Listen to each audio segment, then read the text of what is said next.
Financieros. Clavijo es economista de la Universidad de los Andes con posgrado en Administración Pública. Su trayectoria profesional de más de 15 años se ha enriquecido por diversos roles en el sector público, privado y su labor de investigación en organismos multilaterales como el Fondo Monetario Internacional y el Banco Interamericano de Desarrollo.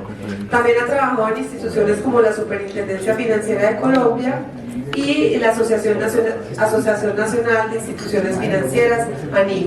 También ha trabajado en Citigroup. Justamente como directora de innovación de la Superintendencia Financiera de Colombia y como gerente en tendencias de regulación y asuntos públicos de Bancolombia, Laura lideró una nutrida agenda de fomento de la innovación tecnológica en el sistema financiero y la consolidación del ecosistema fintech, incluyendo el desarrollo e implementación del primer sandbox regulatorio en América Latina para modelos innovadores. Démosle la bienvenida a Laura.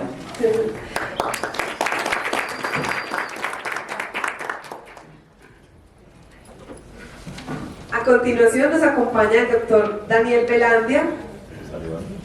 Adelante. Y ya lo conocen. Es jefe en Credit Corp Capital. Él es economista de la Universidad del Rosario. Tiene una maestría en economía de la misma universidad y cuenta con la designación de CFA. Cuenta con 18 años de experiencia en el sector financiero y previamente se ha desempeñado en cargos de docencia, investigación académica y del sector financiero. Fue profesor e investigador de la Universidad del Rosario, profesor en el Colegio de Estudios Superiores de la Administración, especialista en análisis económico del Fondo de Pensiones Scandia en Colombia y se desempeñó como director comisionista de bolsa. Ha estado en Credit Corp Capital desde abril de 2010, actualmente lidera el equipo a nivel regional y es economista jefe del Banco de Inversión. En 2012 fue catalogado como uno de los 100 gerentes más exitosos de Colombia por la revista Gerente y en 2019 como uno de los mejores líderes del país según la revista La Nota Económica. Desde 2017 el equipo de Credit Corp Capital se ha mantenido en los primeros lugares en los rankings de institucional para la región andina y Chile, y Daniel ha sido votado sistemáticamente como uno de los mejores economistas de la región. Adelante, Daniel.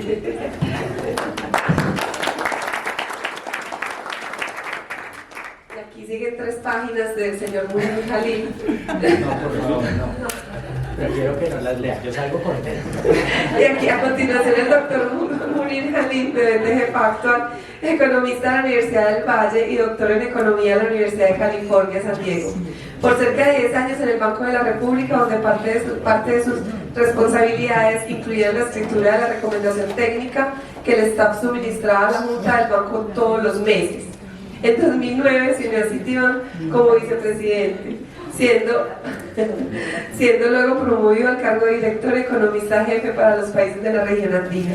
En 2019 comienza a trabajar para el Banco de Inversión Brasilero, BTG Pactual, con el cargo de director ejecutivo a cargo de la región andina. En el plano académico, Munir ha sido profesor de las principales universidades colombianas y lleva 17 años trabajando como profesor asociado. 20, perdón, corrijo. Qué pena, doctor Munir. 20 años lleva trabajando como profesor asociado de Economía en la Universidad Nacional de Colombia. Acaba de cumplir esta semana. Adelante, bueno, en Estados Unidos ha sido profesor visitante ya, ok. Y la República Semana Portafolio, bueno, bienvenido. Tenemos al doctor Juan David Valle Ramírez, director de Análisis Estrategia Casa de Bolsa. Él es director de Análisis Estrategia, tiene un MBA en curso en INALDE y es ingeniero industrial de la Universidad de los Andes, con estudios complementarios en Economía y Finanzas. Cuenta con más de 15 años, o es. No, 15. Ya, ok, 15. En el mercado de capitales, estrategia, investigación, economía y estructuración de portafolios de inversión. Él tiene especialidad en economía, deuda pública, TES, deuda privada, acciones y fondos inmobiliarios. Bueno, les damos la bienvenida.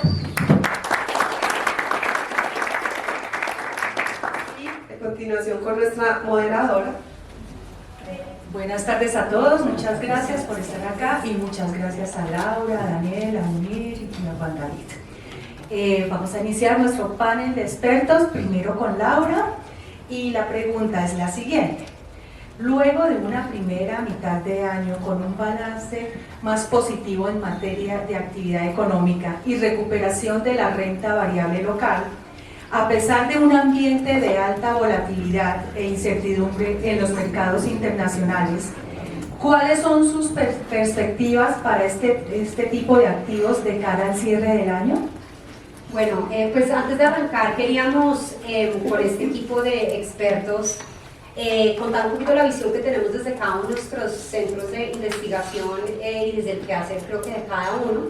Y creo que después podemos entrar un poco más en materia en cómo, digamos, eso une con los activos, su rentabilidad esperada, donde vemos los riesgos, por supuesto, sigue existiendo un mundo de volatilidad que hay que administrar en medio de estos cambios. Así que voy a arrancar por ahí. Nosotros pues en Bancolombia tenemos una visión, a veces considero privilegiada, de cara a ver la visión sectorial de mercado y económica, y yo creo que acá un poco más los jugadores del mercado nos pueden dar un poco más esa visión desde las estrategias de inversión y demás, pero arranco por anotar lo que consideramos ya es un cambio de tendencia en la economía colombiana. Lo veníamos viendo naturalmente en unas mejores condiciones macroeconómicas, entiéndase una inflación que va cediendo, sigue todavía estando duplicando la meta del Banco de la República, pero viene, digamos, corrigiendo de una manera más consistente, así como naturalmente las tasas de interés, y esto ya comienza a reflejarse un poquito más en la actividad económica. El día de ayer conocimos cómo se comportó la economía colombiana en el segundo trimestre del año, y se ratifica lo que para muchos fue tal vez un poco sorpresivo en el primer trimestre del año, de una recuperación un poco más dinámica de lo esperado. Y el día de ayer, pues para el primer semestre completo del año, pues se anota, digamos, una economía que empieza a salir de ese bache que tal vez tocó fondo en el tercer trimestre o último trimestre del año pasado. Así que son como unas perspectivas de un poco más de consistencia de cara a esa tendencia. Pero porque haya consistencia en esa tendencia, no hay que quedarnos ahí, hay que entrar a escarbar dentro de los datos, y yo creo que aquí cada uno tiene un poco una visión de qué recoge, digamos, un comportamiento un poco mejor. Nosotros tenemos un pronóstico de la economía colombiana creciendo al orden del 1.3% para este año, pero dados los indicadores que, repito, están algo frescos y estamos incorporando modelos, pues vamos a hacer una actualización que seguramente nos llevará más cercano al 2% de crecimiento este año. Creo que ya hay algunos, digamos, de los analistas acá que comparten esa visión. Tenemos algunas dudas sobre cómo se mantiene eso en el tiempo, y repito, cómo es un comportamiento un poco disparejo. Quisiera decir que si bien hay una consistencia en el cambio de tendencia hacia una recuperación económica, principalmente dado por unas condiciones macroeconómicas más favorables, sí vemos que hay ciertos sectores que crecen y vienen jalonando, y yo no sé. ¿Pilas? ¿Qué será? Gracias. Vemos una disparidad de cuáles son los sectores que vienen jalonando la economía. Principalmente vemos unos sectores rezagados y que son muy importantes en cuanto pesan bastante en la economía, entiéndase la industria manufacturera.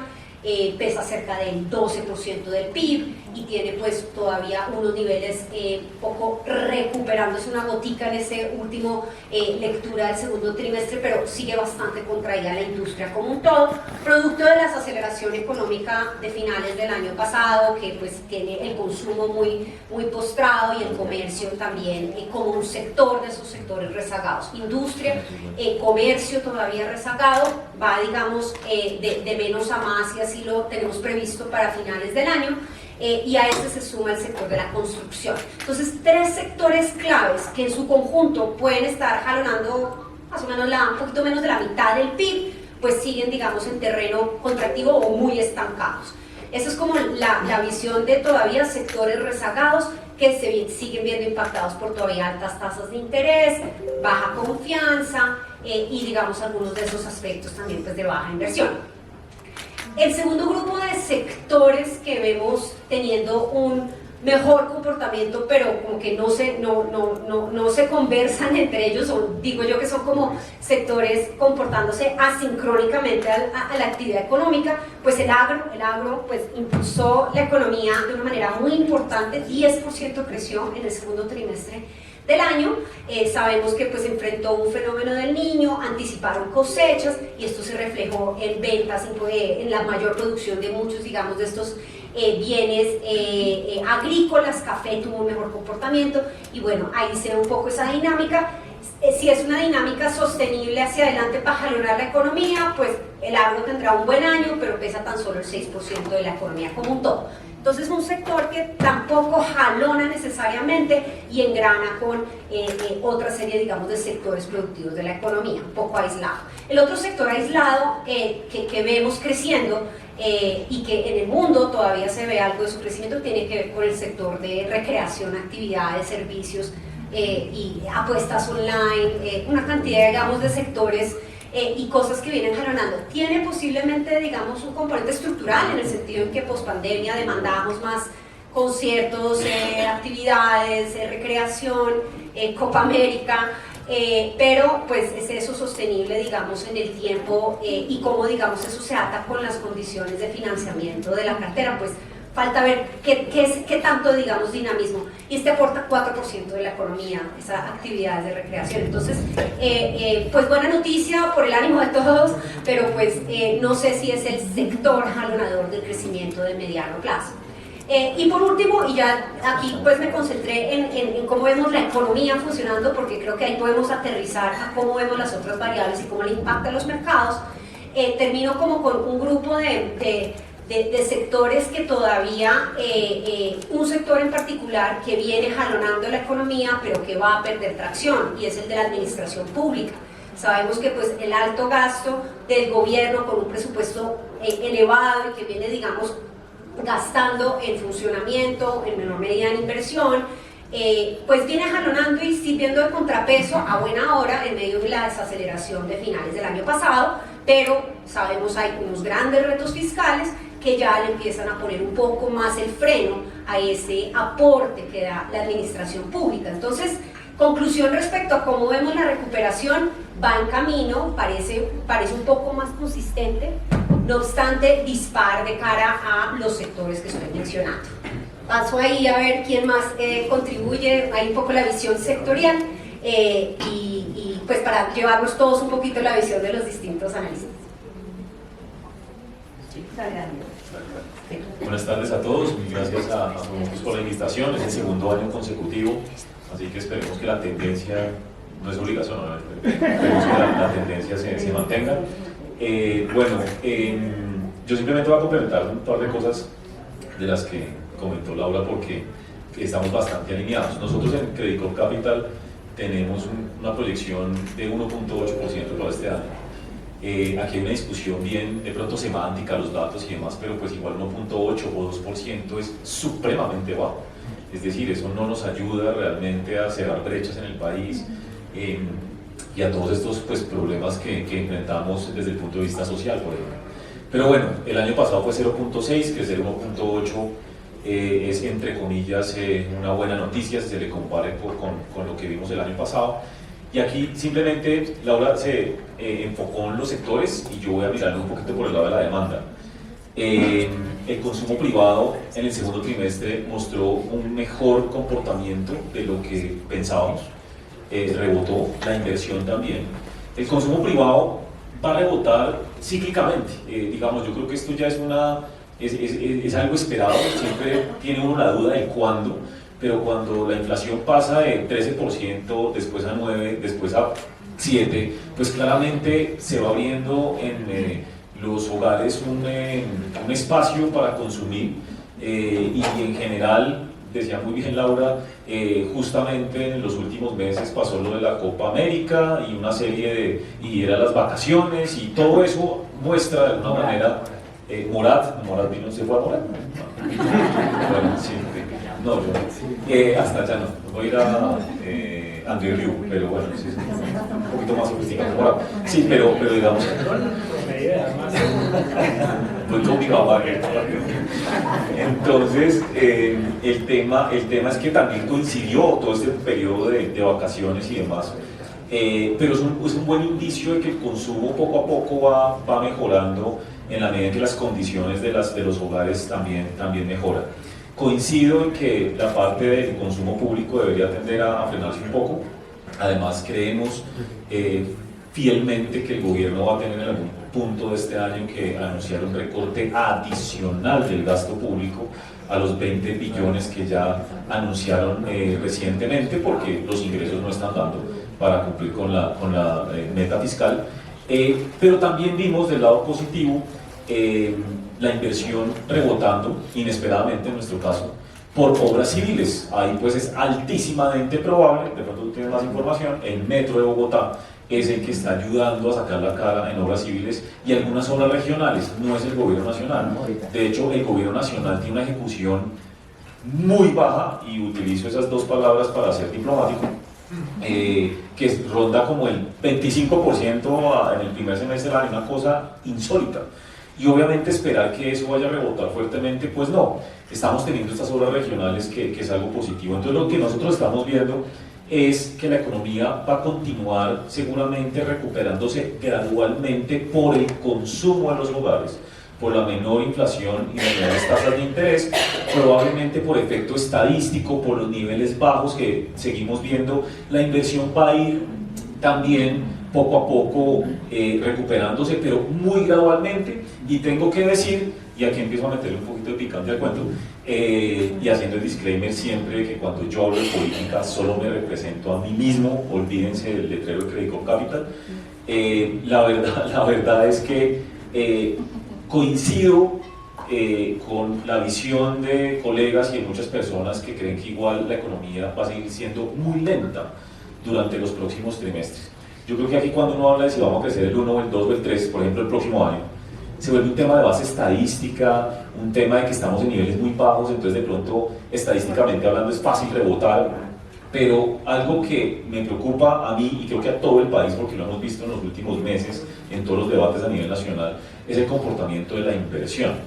La inversión privada anda muy mal, el sector vivienda anda muy mal, y en general la confianza empresarial está extremadamente baja. Hay un indicador que nosotros seguimos más que los de Fedesarrollo, que es el indicador de confianza empresarial del Banco de la República. Eso tuvo una caída significativa desde el mes de marzo, se venía recuperando y cayó muy fuerte en los últimos meses, justamente a partir del debate nacional que empezó a darse alrededor de la Asamblea Constituyente. Eso claramente tuvo un impacto en el sentimiento de los empresarios. Entonces, si bien es cierto, por ejemplo, el Banco de la República habla de un crecimiento el próximo año de 2.6, muchos colegas lo tienen, yo empiezo a dudar de la posibilidad de que el país pueda acelerarse mucho. Nosotros tenemos 2.1, no descarto que sea algo más, pero más por efecto, como les digo, estadístico, por un rebote cíclico, que por otra cosa, porque el próximo año es año preelectoral. Entonces me cuesta pensar que los empresarios principalmente puedan, digamos, llegar a tomar decisiones de inversión de manera digamos, lo más tranquila, hasta no tener más claridad. En ese orden de ideas, creo que es el consumo privado el que va a ayudar a que la economía vaya saliendo adelante, pero creo fielmente, desafortunadamente, que Colombia y el próximo año van a seguir creciendo a tasas mucho más bajas de lo que debería, y de lo que se estima en Colombia es el PIB potencial, que debería estar rondando el 3,5%, es lo que por lo menos durante muchos años muchos han venido estimando. Buenas tardes. Buenas tardes. No, antes que nada, ahora sí ya en serio, agradecerles a Mutus por la invitación. La verdad que muy sabroso estar aquí. El año pasado fue Medellín. Me habían prometido que este año era en Cali. ¿Qué pasó? Entonces, bueno, estamos en Bogotá. Espero que no si en Cali. Yo quiero marranitas. No, yo quiero marranitas. En fin. O sea, ya me estoy autoinvitando para esta descarado. En fin, no, muchas gracias. Entonces, ¿en qué íbamos en crecimiento económico? Íbamos en 1.3, íbamos en 1.8, O sea que llegamos al 2. Yo tengo el crecimiento. La mala noticia es que aquí va a bajar, pero ya después de la entonces como la cosa. Entonces no se hagan ilusiones de que llegue más alto. No, yo soy el más alto en términos de crecimiento económico.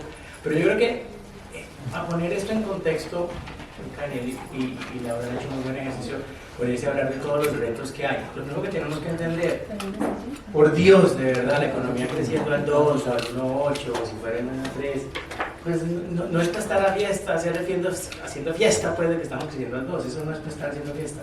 Siempre le explico a la gente que a Colombia hay que rescalarla cuando hablamos de crecimiento económico, porque es que este es un país raro, rara vez tenemos crecimiento negativo, somos muy orgullosos de eso. Tuvimos crecimiento negativo en la pandemia, pues también todo el mundo tuvo crecimiento negativo, pero antes de eso hay que irse al 99 y antes de eso hay que irse como en la época de posguerra. O sea, este es un país extraño, no es normal que un país, tampoco es normal como Argentina, que siempre es negativo, pero de alguna manera lo normal es tener buenos tiempos, ojalá duren alguito y malos tiempos, pero el ciclo económico es buenos y malos, ¿no? Pero en Colombia es sube, es una cosa muy extraña. No es el único país así, Australia es un país así, China es un país así, entonces cuando te encuentras con estos países así nos toca rescalarlos. Entiendan que 2, o me atrevo a decir 1,8, porque pues eso sí es un número que se va a volver subjetivo, no tenemos un cálculo, pero estos números es como cuando uno le pregunta a los locales cómo se siente la economía cuando está creciendo 1,8, cuando está creciendo 2, obviamente cuando está creciendo 1,3, pues es que no estamos creciendo, o sea, lo que sentimos es como 0. A nosotros en Colombia está creciendo este nivel hasta el 2%, es estar creciendo 0. ¿Qué nos está faltando aquí? ¿Qué es lo que de alguna manera sabíamos que iba a pasar esto? Desde el año pasado sabíamos que íbamos a empezar un proceso de desaceleración. Nos sorprendió inclusive negativamente el crecimiento del 23, porque cuando hablamos hace un año, yo creo que todos hablamos 1 o más para el año 23 y terminó siendo 0,6. Y para este año estamos en 2, estamos en 1,8, ya voy a mandarle ya usted nos dirá su número, estamos en 1,3, pero ya Laura nos dice que lo vamos a subir, entonces bienvenida al club de los 1,5 a 2. Pero en verdad, yo quiero que entiendan que de verdad es una pelea ya pírrica aquí del decimal, que no vale la pena. La economía colombiana claramente está en un proceso de recuperación. Nos podríamos recuperar mucho mejor si tuviéramos un gobierno que nos estuviera ayudando a muchos sectores económicos. Pero entiendan esto, la economía se recupera con gobierno o sin gobierno. La velocidad de la recuperación va a ser más rápida si nos ayuda el gobierno. Y si no ayuda, pues somos más lentos. Y estamos en un proceso de recuperación extremadamente lento. Pero no significa que no se va a dar. Tenemos un ciclo de tasas internacionales que por fin van a empezar a bajarse las tasas afuera. Tenemos un ambiente de precios de petróleo que relativamente a $80 el precio del barril del Brent ayuda. Y ustedes dirán, ¿cuándo va a hablar de política? Ahorita que me pregunten. Pero antes de eso, lo que yo quiero que entendamos es que el ciclo económico colombiano depende mucho más de eso que el presidente Petro. Ahora, no está ayudando, que no está ayudando, pero definitivamente nosotros tenemos una dinámica en la actividad económica que se mueve sí o sí, y eso tenemos que entender. El país va a salir adelante, nos podemos demorar 5 años saliendo adelante si no nos ayudan, o 2 años si nos ayudan, esa es la diferencia. ¿Cuánto nos vamos a demorar básicamente saliendo de esto? Pero Colombia está saliendo adelante. Todas las economías, aún las más horribles, a mí me tocó vivir Venezuela desde comienzos de este siglo hasta ahora toda la debacle. Claramente, todo el mundo dice, uy, no, vamos para allá, no, somos muy diferentes, no vamos para allá. Pero sí me sirve a mí para entender, de haber vivido esa experiencia, de haber seguido ese capítulo de la economía venezolana, decir, mire, aún en los peores momentos, cualquier economía hasta tiene buenos momentos. O sea, es una de esas cosas interesantes. Estamos lejos de un país como Venezuela, estamos lejos de un país como Argentina, pero lo cierto es que estamos en un proceso de recuperación que sí, como concuerdo en lo que dice Laura, concuerdo en lo que dice Daniel, es un proceso de recuperación lento. ¿Cómo le vamos a sacar nosotros jugo a eso y cómo le han sacado ustedes jugo a eso? Háganse los vos, ustedes saben más que nosotros. ¿Qué han hecho en un escenario en donde la inflación ha venido cayendo, en donde han venido cayendo las tasas de interés? Todos ustedes han estado en renta fija, háganse los vos. Entonces, todos haciendo dobles dígitos y calladitos ahí, ¿cierto? Entonces, y se quejan, ¿no? Entonces, ay, no, esto no me sirve, si no me da bien, no me da 11, no me sirve. En fin, viven quejando. ¿Qué va a seguir hacia adelante? Ya les diremos en nuestra discusión cuando empiece. ¿Será que el 25 es un año donde continuaremos en lo mismo? Ustedes pueden cruzarse de brazos, duérmanse y nos vemos a la siguiente convención. ¿En dónde va a ser? Cali. Ahora sí es Cali. Vale. Yo veré. Entonces, la siguiente veremos a ver si entonces todavía pueden seguir dormidos o les toca ponerse a avisparse porque entonces ya esa oportunidad de la renta fija desapareció. No quiero contestar esa pregunta todavía porque pues eso es lo que se nos viene definitivamente en el panel, pero quería ponerlo de contexto porque creo que sin eso pues no hay discusión. Ustedes están aquí es por eso, o sea, ¿cierto? Y para eso y por el dólar, que ustedes siempre, todo el mundo quiere saber del dólar. Yo termino aquí simplemente con abrebocas y le paso aquí al joven del crecimiento económico que nos ha hecho cuentos. Bueno, yo voy a hacer la fácil y es, yo creo que el crecimiento va a estar entre el 1,5 y el 2%. Acabamos de decir aquí los caballeros, es decir, un promedio del 1,7, un 8% más o menos. Pero no, yo estoy de acuerdo con lo que decía Munir, aquí ya estamos discutiendo, son detalles pequeños. Y realmente pues comparto todas las opiniones que dicen mis colegas. Cosas que me preocupan a mí, tal vez me voy a enfocar un poco más en los riesgos, es el gasto público. Daniel mencionaba algo al respecto, donde el gobierno, y ya se comenzó a ver en las cifras desde el mes de julio, comience a reducir el gasto, que es lo que está manteniendo el crecimiento económico. Sin duda alguna, pues ese 2% se nos vuelve menos. Y ¿por qué están sucediendo esos datos? Tienen que ver mucho con el congelamiento del gasto público para poder cumplir la regla fiscal, y posiblemente eso es lo que se nos venga en el tercer trimestre de este año. Pero independiente de eso que acabo de mencionar, pues es un crecimiento igual que se nos va a mantener dentro de ese rango. Eso ya lo tiene descontado, está dentro de nuestra proyección macroeconómica. Del lado positivo, destacaría que ya se tocó fondo. Los últimos datos de crecimiento económico sí nos muestran que la economía dejó de caer y que ahí se quedó, y el problema es que ahí se va a quedar. Yo tal vez en eso no soy tan optimista como decía ahorita Munir. A mí sí me preocupa que el crecimiento... Tenemos un sector financiero, como ustedes bien saben, dando pérdidas. Muchos, digamos, de los bancos, por cuenta de tener que provisionar su cartera, ponerle el freno de mano a los desembolsos, y pues tenemos un sector financiero que ha venido dando pérdidas, como por mencionar un sector minero energético que se ve clarísimo en los indicadores precisamente de crecimiento económico, pues tiene ya una contracción. Un sector que hasta el año pasado todavía, digamos, mostraba algo de rédito al crecimiento económico, pues es un sector que desde lo ideológico, digamos, tiene unos retos, desde lo climático, desde la transición energética, y que por supuesto se empieza a reflejar pues también en su productividad, y pues decir que de alguna manera estaban muy descontados algunos, digamos, de los valores de estas acciones, que resultó ser un buen momento, digamos, de entrada, y tuvimos un primer comienzo de año de valorización. Desde Bancolombia producimos pues un análisis detallado compañía por compañía, no son recomendaciones de inversión ni mucho menos, pero sí nuestra visión desde el análisis de las compañías y desde los emisores de cara pues a dónde pueden estar, digamos, unas estrategias interesantes, y algunas, digamos, de esas apuestas que teníamos el año pasado pues se fueron materializando de manera pues exitosa con una mayor rentabilidad. ¿Significa que esto seguirá hacia adelante? Pues vemos que hay unos retos importantes desde los fundamentales de algunas, digamos, de estos sectores y sus compañías. Algunas compañías con un riesgo regulatorio fuerte en distintos sectores, que por supuesto hay que monitorear, pero visto desde los precios existía una oportunidad. Creemos que tiene todavía un valor para ganar, pero buena parte, digamos, del momento se materializó en los primeros meses del año. Hacia adelante, en la medida que las tasas de interés continúen cayendo, como en efecto viene pasando en Colombia y en Estados Unidos también, los mercados anticipan un recorte de parte de la Reserva Federal en el mes de septiembre, pues ya se empieza también a dar un mayor apetito nuevamente por activos de riesgo, entiéndanse activos también de mercados emergentes como los nuestros.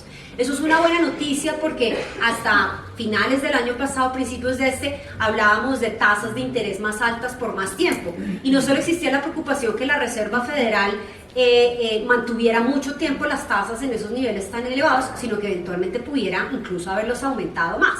Y creo que hoy estamos en un escenario muy distinto. Tenemos una Reserva Federal que ya ha dado señales no solo de que dejó de subir tasas, sino que está viendo números en materia de inflación y de actividad económica que le empiezan a dar un poco más tranquilidad de arrancar ese ciclo de recortes. Números que pues claro, tienen sus volatilidades muy fuertes, algunos datos de mercado laboral vienen sorprendiendo al mercado y hemos tenido pues momentos de mucha preocupación, pero no obstante hoy día las apuestas están más a favor que la Reserva Federal comience su ciclo de recortes de 25 puntos básicos en el próximo mes de septiembre. Entonces son unas señales de cambio de tendencia que creemos deberían empezar a ayudar a revitalizar algunos, digamos, de estos activos en general, pues la entrada de flujos hacia emergentes que tuvieron un muy buen año anterior, parte porque las tasas de interés y el diferencial de tasas era tan atractivo. Sabemos que algo de eso se va limitando, pero que sigue, digamos, existiendo unas perspectivas mejores a medida que mejoran las condiciones de liquidez internacional. Muchas gracias, Laura. Seguimos con Munir. ¿Vas a participar? No, de esta no. Está pasando el micrófono. Ok. Munir. Según los expertos, para cumplir la regla fiscal, el gobierno Petro debe realizar otro ajuste al gasto cercano a los 30 billones de pesos. ¿Qué implicaciones tendría esto en sus programas de gobiernos de cara a una reelección del progresismo en el año 2026? Es la más fácil de todo. Gracias por tan hermosa pregunta. Pensémoslo así. Desde el punto de vista fiscal, hemos visto un gobierno que ha sido, en términos generales, muy ambicioso en términos de sus metas de ingresos y en términos de sus metas de gasto social. Logró a comienzos del gobierno una aprobación en monto de la historia reciente de Colombia, la reforma tributaria más gorda que se ha aprobado en la historia reciente de este país. Cuando hizo el presupuesto en 23 para el año 24, hizo en su momento lo que era el presupuesto más gordo de toda la historia de este país, más de 500 billones de pesos, y un presupuesto de inversión que casi se acercaba a los 100 billones de pesos. Desde que se hicieron esos cálculos, a mí se me habían perdido 50 billones. No me cuadraban por ningún lado. Y ese el presupuesto, para que esté cuadrado, debería ser de 450 billones de pesos, no de 503, como fue lo que se terminó aprobando. Habían platas de eficiencias de la DIAN, 10 millones de pesos. Me decía, pues si fuera tan fácil por eficiencias de la uno, lo asusta un nivel de la DIAN, pero tampoco lo va a hacer si uno sale corriendo a pagar. O sea, somos poquitos los que pagamos impuestos en Colombia. La informalidad, el pedazo grande de esta economía, no paga impuestos, pagan IVA porque les toca comprarlo, pero si no, preferirían no hacerlo. Toca pagan en efectivo para no tener que pagar el IVA. Los que llevamos somos los asalariados. Pues sí, no les ha tocado aclarar por estos días. Prepárense. En fin, esa actividad caída y no se puede pagar porque Bancolombia. Ay, no, mentira. No.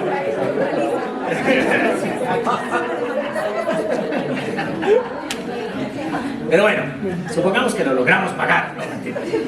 Entonces, reto desbloqueado, ¿no?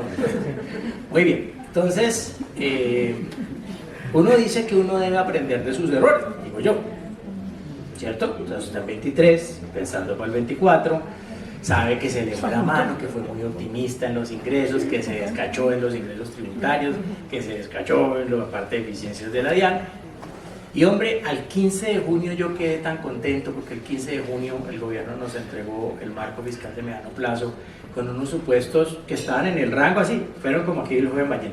Entonces, entre tanto y tanto, o sea, fueron muy y el rango que teníamos los analistas. Entonces uno dice, bien, supuestos, bien, check. Números, entonces, números de ingresos tributarios en ese momento, 15 de junio para el año siguiente, inclusive menores a los que habían puesto como en la corrección que habían hecho en el plan financiero de comienzos de este año. Entonces uno dice, uy, unos ingresos que se ven posibles, check. No, entonces dice, qué maravilla.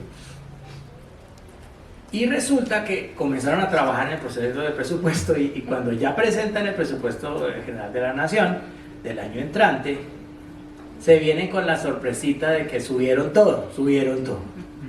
Y volvieron a ponerle a los números que estaban relativamente decentes en junio 15, le subieron 26 billones de pesos, 14 billones de pesos de ineficiencias de la DIAN, no pudieron con 10, ahora quieren 14, por ahí. Y 12 billones de pesos de una reforma tributaria que a mí todavía a hoy nadie me ha explicado. Yo quiero que alguien me explique, aquí hay contadores, por favor explíquenme.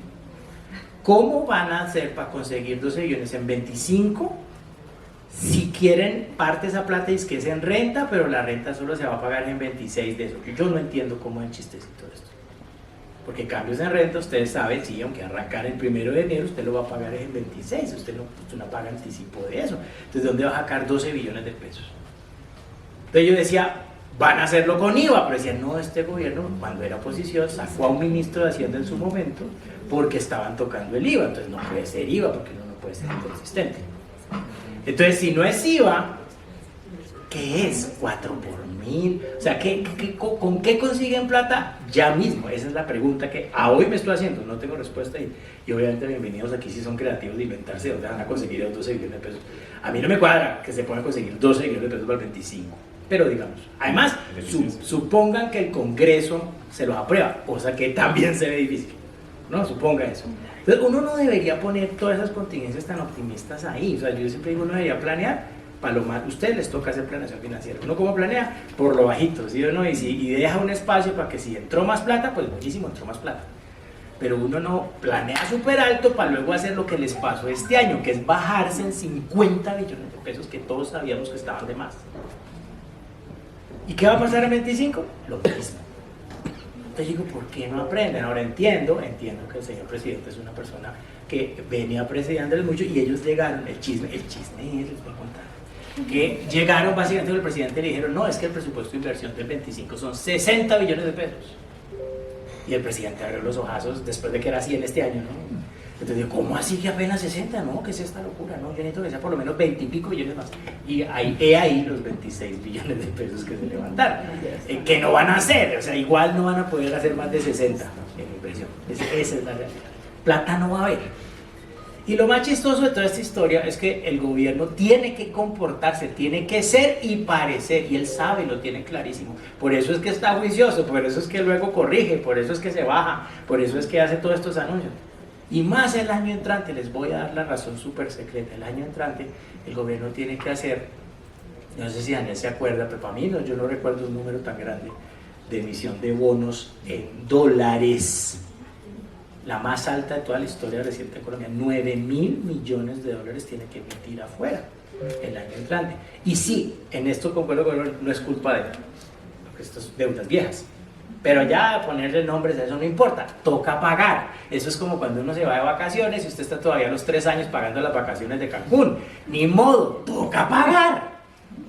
Y usted se fue a Cancún y la semana que estuvo allá all you can eat, bueno, 3 años después se está pagando, es su problema. Nos toca a nosotros pagar 10.000 millones de dólares el año entrante. Entonces el gobierno va a emitir 9.000. Eso está bien, eso yo no estoy en contra de eso. Me parece muy bien que el gobierno esté pensando en eso. Pero hay un pequeño detalle.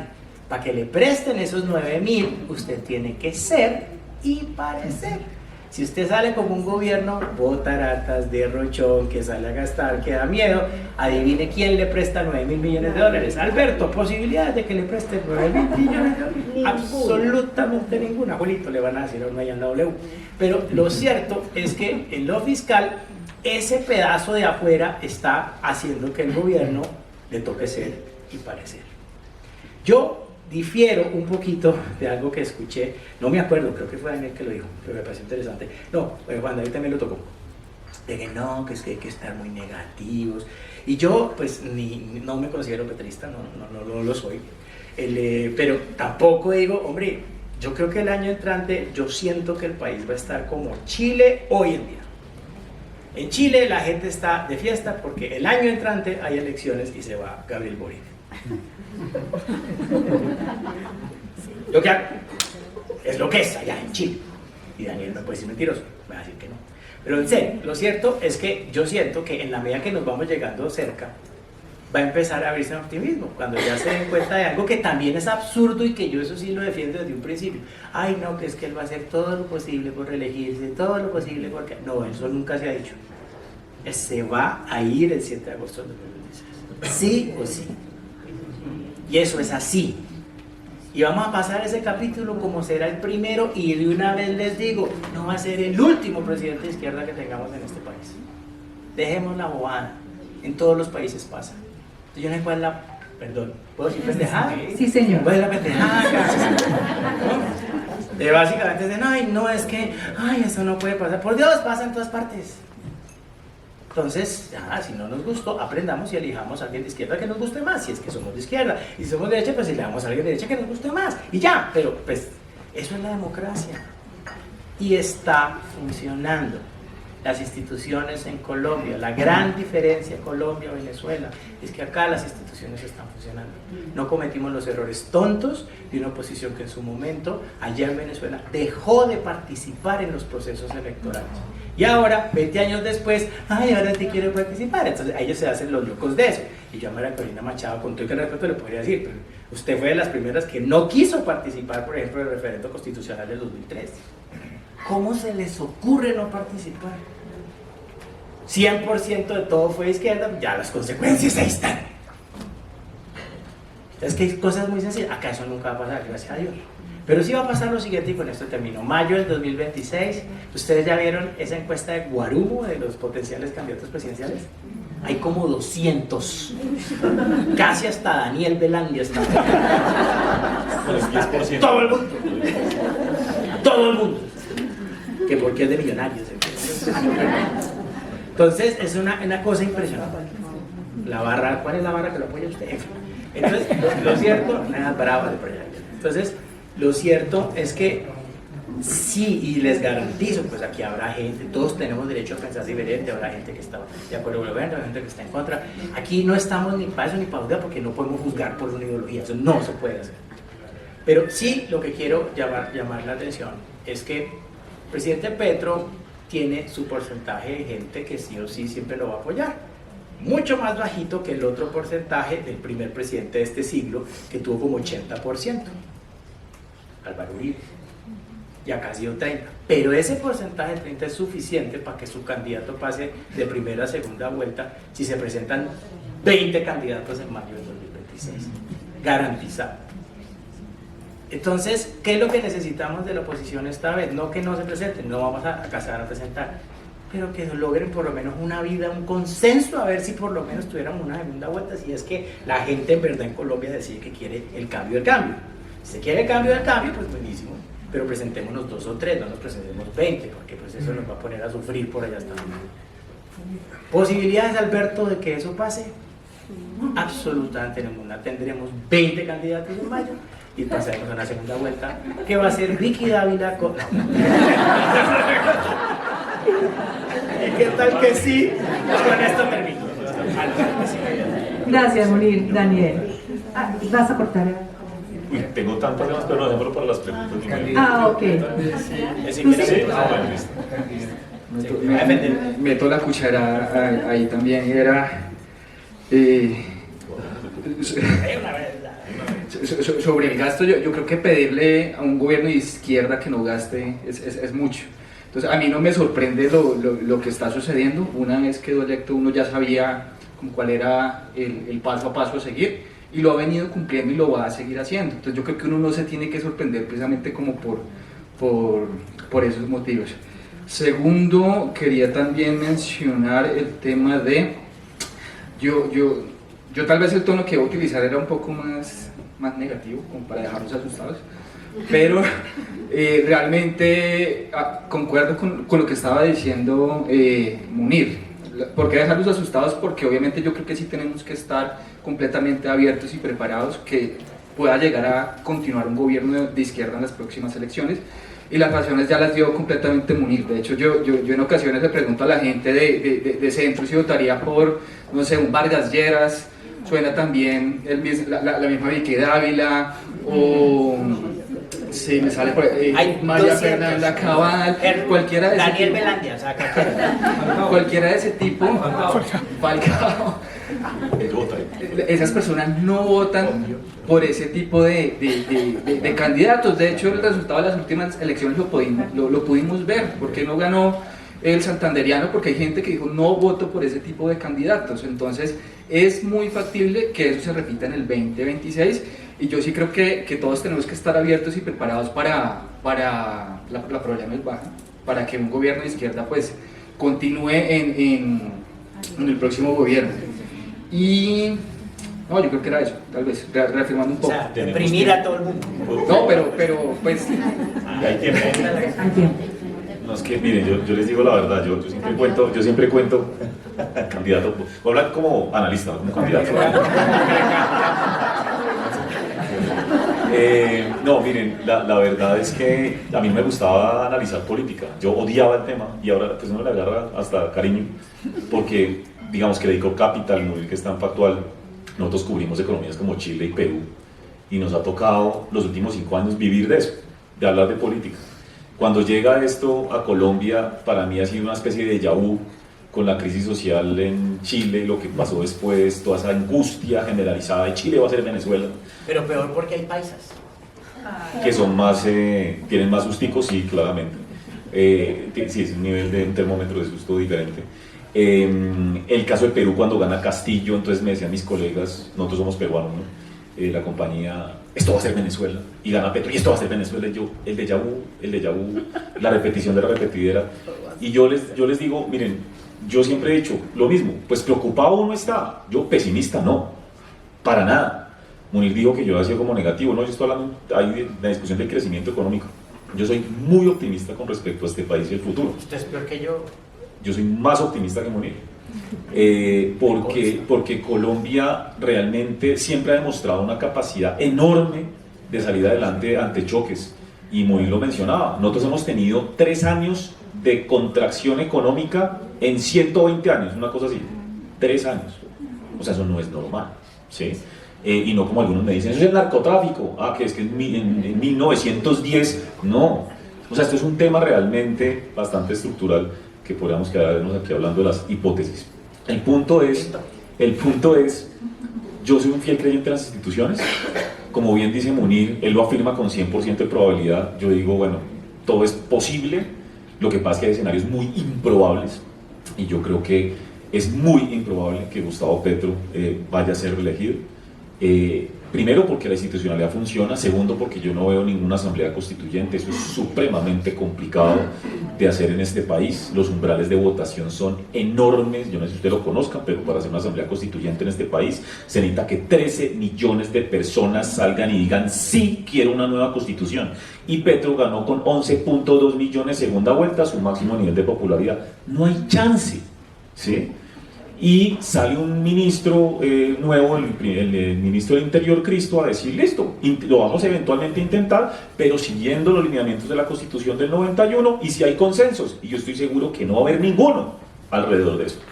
Entonces, en últimas, yo le digo a los inversionistas, a nuestros clientes, es, a ver, cuando las personas le tienen miedo al gobierno Petro, ¿cuál es el principal miedo? El principal es que se quede. O sea, yo no veo ningún otro miedo. Nadie me habla a mí de, no, es que la economía se va a quedar. Claro, ese es un riesgo que está ahí, pero no es solo un presidente. Eso con cualquier presidente está el riesgo, sobre todo si es de izquierda. No, el principal miedo de la gente es, esto va a ser Venezuela, se va a perpetuar en el poder. Y sale el ministro Cristo, lo primero que dice es, si en algún momento llega a volar la idea de una asamblea constituyente, es en el próximo gobierno. Incluso si ellos intentaran en este momento, si ya hoy lo quisieran hacer, por la vía constitucional, no alcanza. Porque es que bueno, no me voy a quedar aquí, son un montón de trámites. Y además que a la gente se le olvida que toca escribir la Constitución. O sea, todo el mundo piensa, no, la Corte, después va, no sé qué. Sí, después toca escribir el texto. En Chile fueron como 10 meses escribiéndolo. O sea, dos veces. Y lo negaron. Y las dos veces dijeron que no. Y de pronto en Colombia terminará pasando algo así. La gente, sí, yo quiero, no, sabe que mejor no. Porque así somos todos, no sabemos ni qué queremos. El punto es, y aquí tomo un poco las ideas de Munir y lo que mencionaba el colega Valle, sí, que al final uno dice, puede tener otro gobierno de izquierda, y yo digo, sí, porque yo sí creo que a segunda vuelta pasa el candidato de Gustavo Petro. Ahora, díganme ustedes a mí, desde el punto de vista de quienes de derecha o los que pueden estar preocupados por este mercado, yo trato de ser lo más objetivo posible. Aquí yo no estoy hablando ni bien ni mal del presidente, simplemente en el mercado hay un susto enorme y, bueno, en fin. ¿Quién asusta más que Gustavo Petro? O sea, ¿quién puede reemplazarlo a él? Que uno diga, me preocupa que se quede de por vida, me preocupa, bueno, pero una condición, y que sea elegible. Porque es que Daniel Quintero es el primero que sale por ahí. Después sale Gustavo Bolívar. No son elegibles. O sea, que estén sobre la mesa, no, como los 200 de la derecha, no son elegibles. Uno empieza a pensar en las personas, Daniel tampoco. Uno empieza a pensar en las personas, posibles candidatos. Entonces, empiezan a salir nombres como Juan Gilberto Murillo. Pues miren quién es esa persona para juzgar. Yo no voy a juzgar en este momento. Sale el nombre de por eso, bueno, no, ahora salió lo de Juan Fernando Cristo, se puso sobre la mesa. Pizarro es como la persona que de pronto es más alineada. Yo no conozco, es que no la conozco, no podría juzgar. Ella es la persona pues, más cercana seguramente al presidente. Sale Roy Barreras. Pero entonces yo digo, pongan en esa lista de personas. Bueno, Francia Márquez con una popularidad como el 15, pues yo digo que sea elegible, insisto. Entonces, yo sí creo que nosotros deberíamos en el 2026, incluso, y me voy a mandar aquí muy optimista, sobre todo frente a colega Valle, que yo creo que del 2026 para adelante todo es ganancia. O sea, yo creo que nosotros vamos a tener la capacidad como país de corregir una serie de errores significativos que se están cometiendo en este gobierno. Y no es por hablar del gobierno mal per se, no, probablemente es un gobierno que ha tenido una pésima ejecución y cero gobernabilidad. Entonces el país está completamente estancado, es que ese es el punto, ¿sí? Espero que lo que me estén grabando no salga en redes, por favor, o si no. Sí.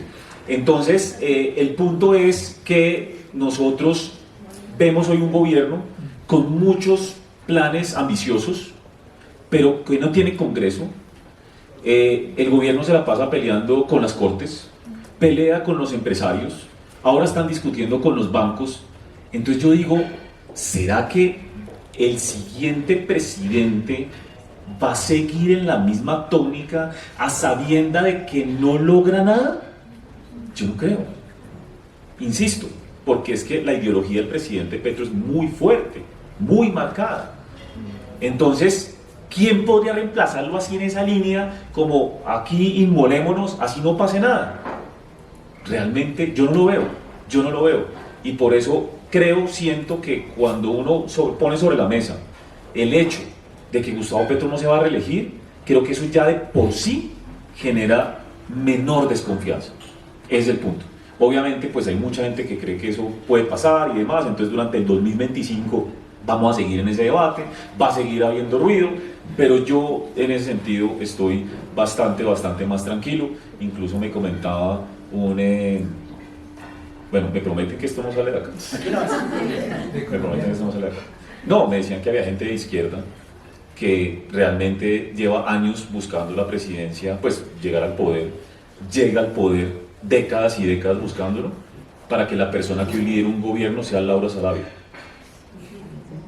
O sea, hay gente que dice, me lo dicen a mí, gente con conocimiento de causa, diciendo es que es muy duro. O sea, llevamos muchos años detrás de esto una cantidad de gente de la izquierda haciendo fila y queda literalmente administrando esto una persona que pues nadie conocía.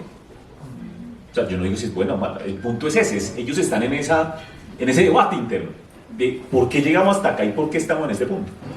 Primer punto. Y el otro punto que les iba a decir es que realmente, y secundando lo que dijo Munir, en general hay mucha gente, incluso relativamente cercana al presidente, que pues es que no quiere realmente, pareciera que no quiere continuar gobernando, que él está cansado. Y yo creo que eso hasta medio evidente es cuando uno lo ve. Entonces yo creo que también él lo que está buscando es, claro, un plan para que su modelo y sus ideas puedan seguir hacia el futuro, pero pues también habrá que ver, insisto, quién puede tomar esa posta y eso no está tan claro. Lo que pasa es que la incertidumbre sí va a estar ahí porque estamos hablando de la posibilidad de una segunda vuelta entre el candidato de Petro y cualquier otro que sea, y pues ahí va, y Vicky Ávila, como dice muy bien.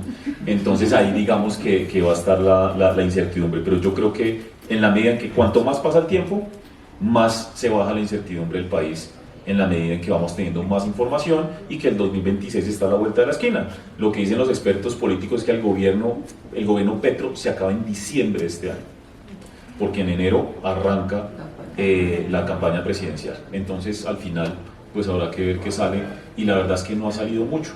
Digamos que no juzgo si eso está bien o mal, pero pues el presidente no ha logrado casi ninguna de las cosas estratégicas que ha querido. Algunas se pueden contar, sí, pero algunas incluso se han hecho de una manera poco ortodoxa, como lo que está pasando con el sistema de salud en Colombia. Un minuto. Ok, Nuri. En serio, de verdad, un minuto ya perdí 10. Sí, señor. Segundo. No, yo creo que Daniel hace una radiografía muy interesante, muchas de las cosas efectivamente comparto, pero les quiero dejar a ustedes una tarea que de verdad va a ser muy difícil, pero que se va a volver muy imperativa de cara a lo que se nos viene precisamente con la campaña presidencial. La estamos viendo desde hoy, y es esos, voy a usar una palabra terrible, pseudoanalistas que en verdad son precandidatos presidenciales. A ustedes les va a tocar no decir esas cosas. Entonces la cosa solo se va a poner peor, y hacer ustedes análisis de qué es lo bueno y quién es el que está hablando y quién no, se va a volver mucho más difícil. Por eso es una tarea que les va a tocar empezar a filtrar mucho, de mucho analista que seguramente ustedes amaban, y van a empezar a decir unas cosas que, Dios mío santísimo, simplemente lo que quería decir. Muchas gracias, Munir. Daniel, la siguiente pregunta para ti. Si la FED inicia el proceso de bajas de tasas en septiembre, se puede decir que alinean las políticas monetarias de la FED con la del Banco de la República. ¿Qué ventajas tendría el país en los siguientes años en su economía con esta sincronización? Bueno, yo creo que inclusive yo reconozco, pues igual ya creo que uno como economista no le da vergüenza decir me equivoqué, porque me equivocamos más del 50% de las veces. Pero este año... Los meteorólogos, menos mal existen los meteorólogos, es cierto, siempre digo eso. El punto es, yo pensé que el banco podía acelerar el recorte de tasas antecitos. Al comienzo de año, ¿sí? Pensé que tenía esa posibilidad de ir bajando a 75 en algún momento. Ahora lo está haciendo desde marzo, más o menos, de a 50 puntos básicos. El punto es, yo creo que si la Reserva Federal baja tasas en septiembre, empieza a abrirse esa puerta para poder bajar un poquito más agresivamente. Y explico por qué.